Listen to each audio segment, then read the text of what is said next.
Hello, all. Today I'm back with the notes and explanation of chapter Electricity. I hope you all will understand and prepare notes with the help of this video. So, let's begin.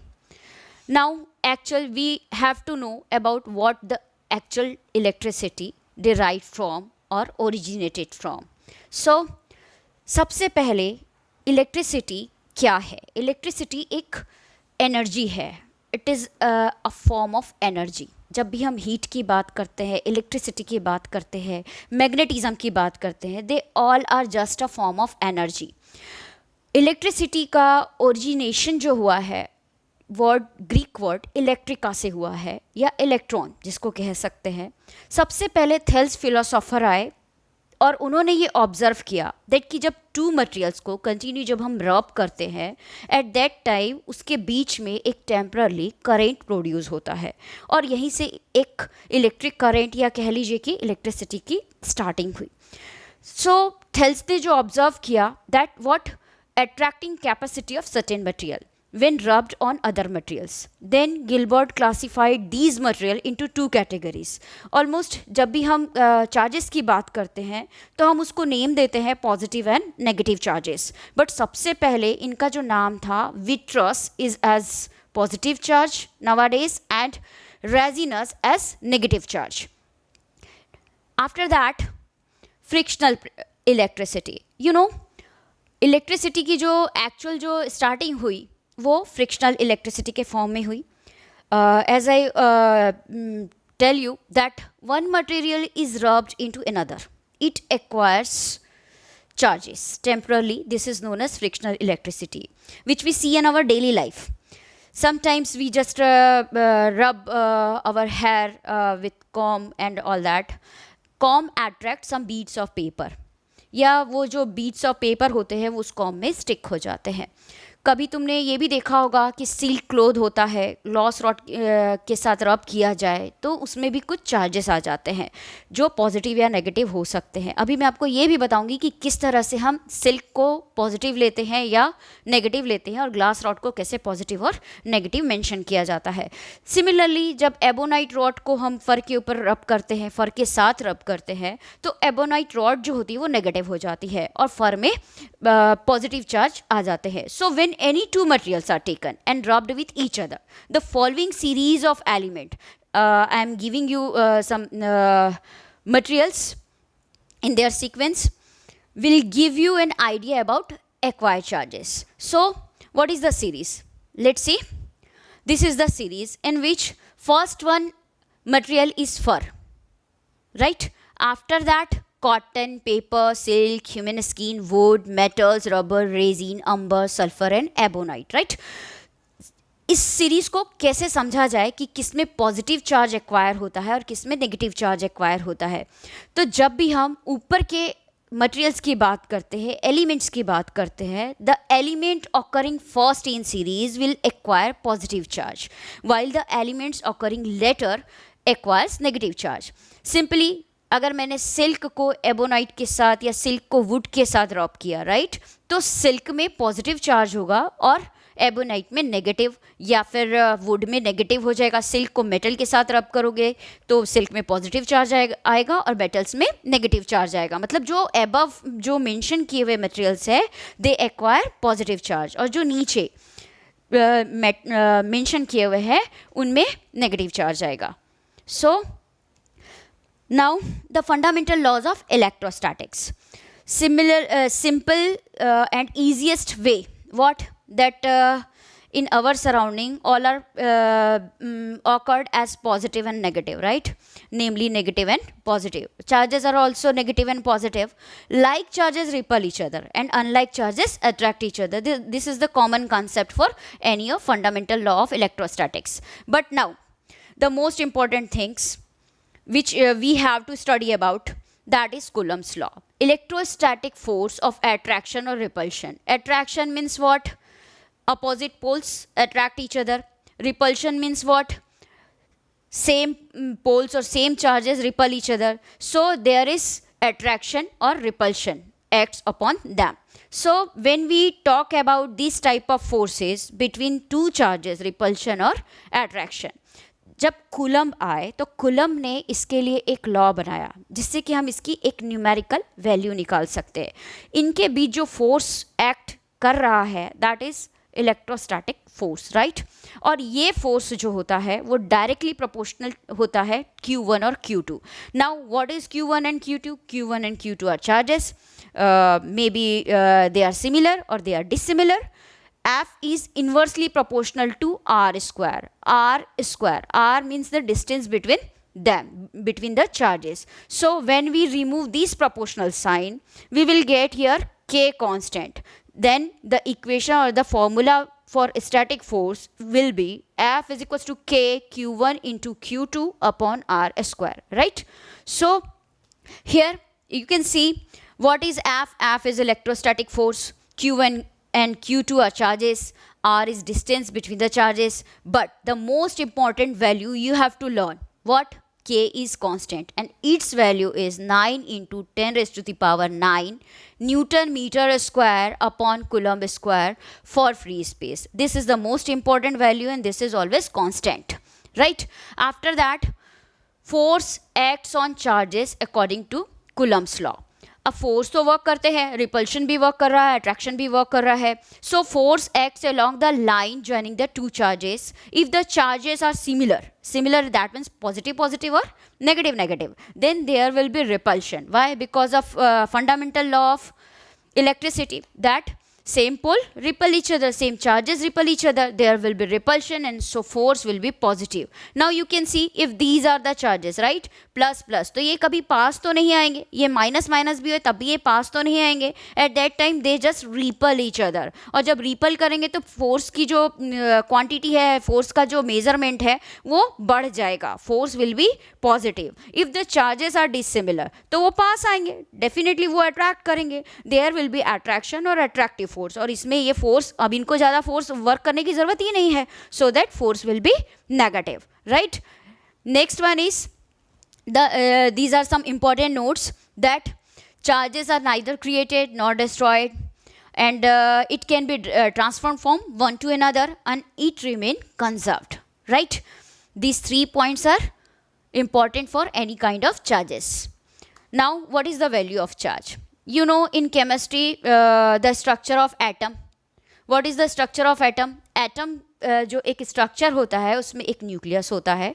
Nucleus जो होता है उसमें protons और neutrons होते हैं. Protons means positive charge, neutrons means neutral charge, no charge. And उसके surrounding में electrons जो होते हैं रिवॉल्व करते हैं, right. Electrons have a negative charge, protons have an equal positive charge. क्योंकि कोई भी एटम अगर एग्जिस्ट कर रहा है तो दैट मीन्स उसमें पॉजिटिव और नेगेटिव चार्जेस इक्वल अमाउंट में अवेलेबल है, राइट. चाहे वो प्रोटॉन्स सेंटर में ही अवेलेबल क्यों ना हो, वो मूव भी नहीं करते, इलेक्ट्रॉन्स मूव करते हैं, लेकिन उनके नंबर ऑफ जितने भी इलेक्ट्रॉन्स और प्रोटॉन्स होते हैं वो ऑलवेज इक्वल होते हैं. That's why they just cancel out each other और जो दोनों है वो एक तरीके से बैलेंस मेंटेन करते हैं. बिल्कुल सिमिलरली यहाँ भी नेगेटिव चार्ज और पॉजिटिव चार्ज, इलेक्ट्रॉन्स और प्रोटॉन्स दोनों की इक्वल वैल्यू होती है. That is 1.6 into 10 raise to the power minus 19 coulomb, क्योंकि हम चार्जेस को कूलम से डिराइव करते हैं, right. That's why atoms are neutral. Atoms consist of same number of protons and electrons. I already explained here with neutrons or neutral charge. अब neutrons कहाँ होते हैं? Neutrons always protons के साथ में nucleus में present होते हैं. और जब भी हमें atomic mass निकालना होता है तो we just sum up number of protons plus number of neutrons. Whereas when we calculate its atomic number, you can write number of proton or number of electron because of both are same here. Now next one is classification of electricity. Electricity के two types है when we categorized it, right. First one static electricity and second one current electricity. Static means what? Static stands for rest, right. And current means what? जो moving है, बिना motion के current produce नहीं होता. मैं इसका बहुत अच्छा कंसेप्ट बताऊंगी दैट कि जब हम करंट की बात करते हैं तो चार्जेस भी ऑटोमेटिकली खुद से कभी भी फ्लो नहीं होते हैं, उसको भी कोई एक फ्लक्चुएशन चाहिए होता है। जैसे एक सिंपल पानी भी होता है, वाटर भी होता है, तो वाटर जो है अगर एक जगह उसको प्लेन मिल जाए, बैलेंस्ड बिल्कुल सरफेस मिल जाए, यूनिफॉर्म सरफेस मिल जाए, तो वो भी खुद से कभी भी फ्लो नहीं होता। उसके लिए थोड़ा उसका अप डाउन होना ज़रूरी होता है, तभी पानी जो है वो नीचे चलता है या वाटर में फ्लोइंग होती है। सिमिलरली चार्जेस में भी कुछ एक डिफरेंसेस होने ज़रूरी होते हैं, जिसको हम आगे कंटिन्यू करेंगे पोटेंशियल डिफरेंस के साथ। But here is static electricity, it is the electricity that deals with physical effects produced by charges at rest. जैसे इसके लिए सबसे बेस्ट एग्जांपल होता है फ्रिक्शनल, बिकॉज ऑफ वो टेम्परली चार्ज होता है, और ये जो होती है सारी चीज़ें रेस्ट में होती है, और उसमें जो चार्ज आता है वो टेम्परली होता है, और यहीं से एक्चुअल में करंट जो है वो डिस्क्राइब किया गया है। Then current electricity means what? When charges are in motion, it is the electricity that deals with the physical effect produced by charges in motion. Now, what is the example of static electricity? There are a number of examples we see in our daily life: walking across a carpet, and door handles, and pulling your hat off, and having your hair stand on end. When is there a positive charge? A positive charge occurs when there is a shortage of electron. This is just a common example, but in winter season, you have observed already that sometimes you see someone's sweaters or whatever, you feel just slight current, right? तो वो क्या है? वो भी एक temporarily current है जो automatically charges के बनने की वजह से चार्जेस फॉर्म हो जाते हैं, प्लस और माइनस चार्जेस फॉर्म हो जाते हैं, और वो हमको एक सेकंड के लिए, एक सेकंड भी नहीं बल्कि मिली सेकंड्स के लिए फील होता है। सेकंड टाइम वो एकदम नॉर्मल हो जाता है, right? Next one is conductor versus insulators. You know very well that insulators are what? That doesn't allow electricity to pass through it. Or conductor means what? But I have given here a perfect definition. Here is conductor. Those substances which allow electric charges to flow through them are called conductors. Now, all the metals are conductors: copper, silver, and carbons form graphite is also conductor. Aqueous solution of salts are also conductors. When insulators, those substances which do not allow charges to flow through them, right? That means rubber, glass, plastic, porcelain, wood, and all that. Electric current or definition and formula, right? What is electric current? Electric current means what? In simple language, it is just a motion of charges or flow of charge. जब charge चलने लगे तब उसमें electric current flow होता है. Amount of electric current passing through one point of cross section in unit time is called electric current. Therefore we write I is equals to Q by T. I is a denotion of electric current. जब हम current को denote करते हैं तो उसको I से denote करते हैं, चार्जेस को हम Q से डिनोट करते हैं, और कभी भी किसी भी पर्टिकुलर करंट या किसी भी चीज़ का measurement without time it is not possible. So rate of charges, rate of flowing of charges, the rate at which the charges move, right? The rate at which the charges move is called the electric current. So here is rate of charge, that means Q upon T, where Q the charge expressed in coulombs, its unit is coulomb, T time expressed in seconds, SI unit of current is coulomb per second. और ampere, हम I को ampere से भी measure करते हैं, which is written in honour of French scientist. ये ampere भी ये ऑनर भी किसको मिला है? Andre Marie Ampere, right? Ampere ने चूंकि ये निकाला था, इन्होंने इसको डिराइव किया था, इसकी यूनिट जो है वो एम्पियर ने बताई थी. That's why it is till now वो अभी तक एम्पियर के नाम से ही जाना जाता है. आई को हम एम्पियर में मेज़र करते हैं, करंट की यूनिट एम्पियर होती है. ए इज इक्वल्स टू एम्पियर जो है वो कूलम पर सेकेंड होता है, right? Next one is current. Current को स्केलर क्वांटिटी में मेजर करते हैं. Now what is scalar quantity? Scalar quantity का मतलब होता है, देखिए दो बातें होती है. फर्स्ट वन होता है डायरेक्शन, सेकेंड वन होता है magnitude. Where there is only magnitude that is scalar, and when there is both present direction and magnitude, that is vector quantity. But current में डायरेक्शन तो होता है, लेकिन वो जब हम डिसाइड करते हैं ना, पॉजिटिव टू नेगेटिव, लेकिन ये स्केलर क्वांटिटी है. करंट का एक मैग्नीट्यूड होता है. Current is the scalar quantity even though the flow of positive charge is taken. This is because, अब क्यों लेते हैं हम, है ना, currents are added algebraically in any circuit. किसी भी सर्किट में हम उसका एक न्यूमेरिकल वैल्यू लेते हैं. Current remains same even if the cross section varies along the length और एनी बैंड इन वायर. क्योंकि करंट जो आपको सप्लाई हो रहा होता है उसकी वैल्यू फिक्स्ड होती है, वो कहीं चेंज नहीं होता. चाहे आपका वायर बैंड हो जाए, उसका क्रॉस सेक्शन एरिया, या मोटा वायर हो, थिक हो, थिन हो, इसमें इसका कोई मैटर नहीं होता है. That's why current is a scalar quantity. After that, smaller units of current. अभी मैंने क्या बताया, दैट कि करंट को हम एम्पियर में मेज़र करते हैं. It's standard unit is ampere. लेकिन जब हम, जैसे हम एक नॉर्मल सी यूनिट लेते हैं, ग्राम लेते हैं, तो किलोग्राम भी लेते हैं ना, मिलीग्राम भी लेते हैं. बिल्कुल वैसे ही एम्पियर की भी स्मॉलर यूनिट्स भी होती है. मिली एम्पियर को हम रिप्रेजेंट करते हैं MA से. तो 1 milli ampere equal to 10⁻³ -3 ampere. और माइक्रो एम्पियर वो इससे भी छोटी हो गई, क्योंकि आप जानते हैं कि जब पावर माइनस में आ जाता है तो वो और भी छोटा हो जाता है. और 3 के बाद 6 से मतलब micro ampere is smaller than milli ampere. So 10⁻⁻6 ampere, right.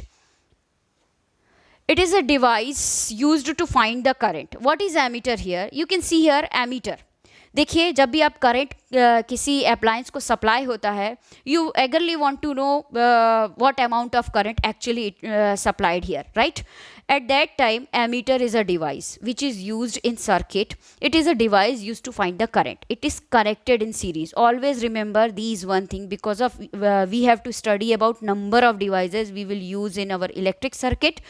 Ammeter, voltmeter, and the difference between ammeter and voltmeter is, the most important difference is what, ammeter is always connected in series, whereas voltmeter is always connected in parallel. We will discuss it in our next video, what is series and parallel combination. And ammeter is denoted as A, right, inside the circle. Flow of charges or current.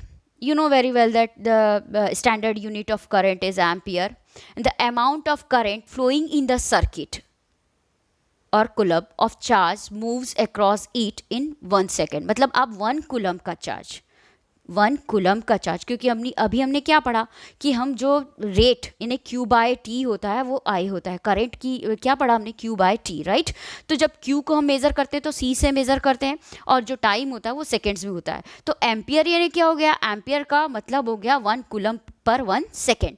This conventional direction of current is taken to be in the direction of flow of positive charge or opposite to the direction of the flow of electron. A conductor remains electrically uncharged when current flows through it. This is the most important point. Why? Because of conductor में electricity flow हो रही है. After उसके बाद उसका जो conclusion है वो ये है कि वो electrically uncharged रहता है, right? Next one, electrical potential. Potential means what? When we talk about our potential, that is strength, right? तो यहाँ भी जो electrical potential है, that is actual the electrical strength. कभी भी आप एक चीज़ याद रखो, दैट कि जब हम मोशन ऑफ चार्जेस की बात करते हैं, exist only when energy is available. कोई भी स्ट्रेंथ हमारे अंदर तभी होती है जब हमारे अंदर एनर्जी होती है. तो इलेक्ट्रिकल एनर्जी होगी तभी उसका पोटेंशियल हम डिस्क्राइब कर सकते हैं. Electrically it is known as electrical potential difference. अभी मैंने बताया चार्जेस ऑटोमेटिकली फ्लो नहीं होते, दैट मीन्स उसको कोई ना कोई एनर्जी चाहिए या कोई ना कोई फ्लक्चुएशन चाहिए, कोई ना कोई डिफरेंसेस चाहिए. That is known as electrical potential difference. Electric potential क्या है? Electric potential is defined as the work done in carrying a unit positive charge from infinity to a point against any electrical field. क्यों हम ये ऐसा कह रहे हैं, अब इस चीज़ को समझिएगा. Electric potential is defined as the work done, क्योंकि जब एक बार इलेक्ट्रिक करंट फ्लो होता है तो वर्क डन तो होगा, राइट क्योंकि जो फ्लो ऑफ चार्जेस है पर यूनिट टाइम में जब वर्क करते हैं तो उसमें कुछ ना कुछ वर्क डन हो रहा है. In carrying a unit positive charge from infinity to point against any electrical field, it is denoted as V. Potential को हम डिनोट करते हैं V से, और V मीन्स क्या? W/Q. What is W? W is here work done, और work done की unit होती है जूल, राइट. और Q की यूनिट होती है कूलम. सो जब हम पोटेंशियल को डिनोट करते हैं तो इट इज़ V, और वोल्ट उसकी जो यूनिट होती है वो वोल्ट होती है. और वोल्ट को जब हम डिस्क्राइब करेंगे तो that means per unit time में अगर हम उसको 1 जूल वर्क डन होता है and 1 charges unit charges flow होते हैं at that time 1 volt equal to 1 joule per 1 coulomb, right. After that electrical potential difference. Every point surrounding a charge will have potential. हर एक point जो है surrounding a charge will have potential, क्योंकि हमको मालूम है चार्जेस जो होते हैं वो अपने साथ एक एनर्जी उसमें ऑटोमेटिकली होती है, तो उसके अंदर ऑटोमेटिकली पोटेंशियल आ जाता है. When a charge of 1 coulomb is carried from one place to another. Charge जब 1 कूलम का चार्ज एक प्लेस से अनदर प्लेस में जाता है. सपोज आपने 2 पॉइंट ले लिए हैं A to B, राइट. तो इस A से इस B तक जब चार्ज चलते हैं the work done is called as electric potential difference, क्योंकि वो ऑटोमेटिकली नहीं चल रहे. मतलब ये A और जो B है इसके बीच में जो वर्क डन हो रहा है वो ऑटोमेटिकली नहीं हो रहा है, इसके जो पोटेंशियल्स है उसकी वजह से हो रहा है. तो ये जो पोटेंशियल डिफरेंस होता है A और B के बीच का that is known as electric potential difference between 2 points A and B is expressed as V volt AB equal to work done to carry a charge from A to B upon charge Q, right. So जब हम इसकी unit को derive करेंगे तो W upon Q, W upon Q that means W means 1 joule work done. जो work या energy की unit joule होती है एंड चार्जेस की यूनिट कूलम होती है. So 1 volt equal to 1 joule per coulomb. After that, voltmeter. This is also electric device which is used to measure potential energy. और ये मैंने अभी बताया आपको, जैसे कि अमीटर होता है जो करंट को मेज़र करने के लिए यूज़ होता है, वो सीरीज में जोड़ा जाता है, और ये voltameter is connected in parallel, right. Electric potential energy. Potential से ही स्ट्रेंथ की बात करते हैं, पोटेंशियल से ही वर्क डन होता है. So there is energy, right. It is defined as the work required to be done to bring the charges to their respective location against the electric field. Against the electric field means what. जब तुम switch on करते हो तो switch on करते ही वहाँ से current चलता है, और करंट चलता है कहाँ, आपके अप्लायंस तक. मतलब वो इलेक्ट्रिक फील्ड से अपने डेस्टिनेशन तक जा रहा है with the help of source of energy. And this work done gets stored in the form of potential energy of charges, and this is also known as electrical potential energy, right. Next one is symbol of electric current. Symbol, what is symbol? Symbol means number of symbols we have to use in a electric circuit. Like जैसे A का मैंने बताया, एक circle के अंदर A denote करते हैं आप inside a circle. You write there A. And similarly voltameter के लिए V होता है, और बहुत सारे ऐसे सिंबल्स हैं जिसके थ्रू हम हमारे इलेक्ट्रिक सर्किट को पिक्चोरियल रिप्रेजेंटेशन देते हैं और हम उसको इजीली अंडरस्टैंड कर सकते हैं. क्लोज्ड कंडक्टिंग लूप इन विच, क्योंकि सर्किट क्या बिना स्विच के कोई भी सर्किट कंप्लीट नहीं होता. अगर आपने स्विच ऑफ कर दिया तो सर्किट ब्रेक डाउन हो गया, अगर आपने स्विच को ऑन किया तो सर्किट ऑन हो जाता है, मतलब करंट जो है उसमें फ्लो होने लगता है. तो ये स्विच का एक सिंबल होता है, रजिस्टर्स का एक सिंबल होता है, वोल्टामीटर का होता है, बल्ब्स का होता है. क्योंकि हम इनिशियली जब भी हम स्टार्ट करते हैं किसी भी सर्किट के लिए तो सबसे पहले हम बल्ब को ग्लो करने से स्टार्ट करते हैं कि अगर सर्किट कंप्लीट हो रहा है, सर्किट जो है वो कंटिन्यू है या कनेक्टेड है, at that time bulb glows, otherwise no. The schematic diagram which shows the arrangement of different circuit elements by using electrical symbols is called circuit diagram. I'm going to explain this circuit diagram in our next video. Till then, here are some of symbols like electric cells. Electric cell means जो आप torch में और इसमें सब में use करते हैं. Here is the single one big line and small line. जो बड़ी लाइन है that indicates positive charge, positive लिखते हैं यहाँ, और यहाँ छोटी लाइन के पास माइनस लिखते हैं. दैट मीन्स हमको इससे फ्लो ऑफ चार्जेस का डायरेक्शन पता लगता है. जब बैटरी की बात करते हो that is just a combination of cells. जैसे आपने एक सेल बनाया, बाद में बैटरी बनाते हैं, तो यहाँ पर कितनी बड़ी और कितनी छोटी लाइन्स है, long lines and big lines and small lines. तो जो बिग लाइन और स्मॉल लाइन है 3 है, दैट मीन्स यहाँ 3 सेल्स कनेक्टेड हैं. की में देखिए फर्स्ट वन ओपन की है ना, और क्लोज्ड की है, तो ये ओपन की जो है वो ओपन है, मतलब सर्किट टूटा हुआ है, ब्रेक जो सर्किट है वो कंप्लीट नहीं है। वायर क्रॉसिंग है, वायर क्रॉसिंग यानी जब हम एक दो तीन डिवाइस एक साथ जुड़ी होती तो वायर क्रॉसिंग करने के लिए हम यहाँ से कोई वायर कनेक्ट कर रहे हैं तो उसके लिए ये सिस्टम होता है। बल्ब है वो ऑफ सिचुएशन में है, देखो ऑफ कंडीशन है उसकी। रेजिस्टेंस है तो वो जिगजैग है, वेरिएबल रेजिस्टेंस है। ये मैं आगे आपको नेक्स्ट वीडियो में ज़रूर समझाऊंगी कि ये इस तरह से इसको क्यों बनाया गया है। रियोस्टेट है, देन मीटर है, सॉरी एमीटर और वोल्टामीटर दोनों। ये मीटर मेजरमेंट के लिए होता है, एमीटर यानी करंट को मेज़र करने के लिए, पोटेंशियल डिफरेंस को मेज़र करने की डिवाइस वोल्टामीटर होती है। देन एसी सोर्स है, उसका सिंबल ये होता है। अब जो मोस्ट इम्पॉर्टेंट, जब हम इसका ग्राफ बनाते हैं तो करंट तीनों अलग अलग कैटेगरी में हम इसको डिफाइन कर सकते हैं। करंट में भी डायरेक्ट करंट भी सप्लाई होता है, वेरिंग यानी कभी कम कभी ज़्यादा, और अल्टरनेटिंग यानी जितना ऊपर जा रहा है उतना ही नीचे, या जिसका जो फ्लक्चुएशन है वो एक्चुअल में इक्वल होता है। सो यहाँ तक मैं आई होप दैट आप समझ गए होंगे, और अगर कोई क्वेरी है कुछ है तो प्लीज़ आप कमेंट कर सकते हैं, आप पूछ सकते हैं मुझसे, और इसके बाद हम नेक्स्ट वीडियो में हमारे आगे का कंटिन्यू करेंगे, ओम्स लॉ के साथ कंटिन्यू करेंगे।